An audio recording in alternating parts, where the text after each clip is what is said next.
being confident of this, that he who began a good work in you will carry it on to completion until the day of Christ Jesus. Jesus tells a little story in Luke about a person that built a tower. He got halfway through and ran out of money. This is a funny story. It's funny because it's very human. We're always starting things that we can't finish.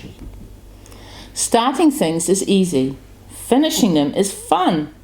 It's the bit in the middle that proves rather difficult. The bit where we have to spend money and do work and persevere. This happens to all of us, but some of us never finish what we started, and we end up with a history of unfinished projects, a track record of failure. There comes a point where we just have to finish something for the sake of our mental health. It's also funny because it's so unlike God. God never started anything he couldn't finish, and he never gave up on anything. If you compare the first 3 chapters of the Bible with the last 3 chapters, you will discover that God finishes in Revelation everything that he had started in Genesis, which is deeply comforting in a world that seems to be spinning out of control. God has everything in control and is working all things out according to his purposes. But this isn't about the world, it is about you. God started something in your life. He started a work in you and he plans to finish it. The work he started is a good work. It ends up with you being mature and spiritual, useful to him, perfect and equipped for every good work. God is currently working on this.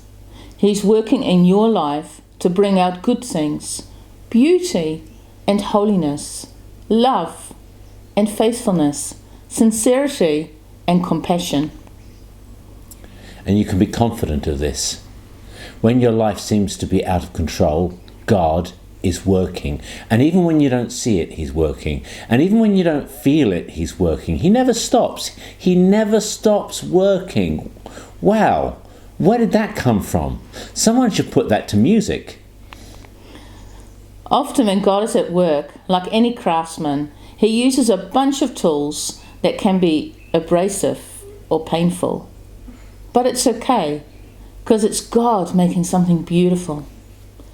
It's clear that salvation and sanctification is what this verse has in mind. But in reality, God is working on 100 different things in your life right now.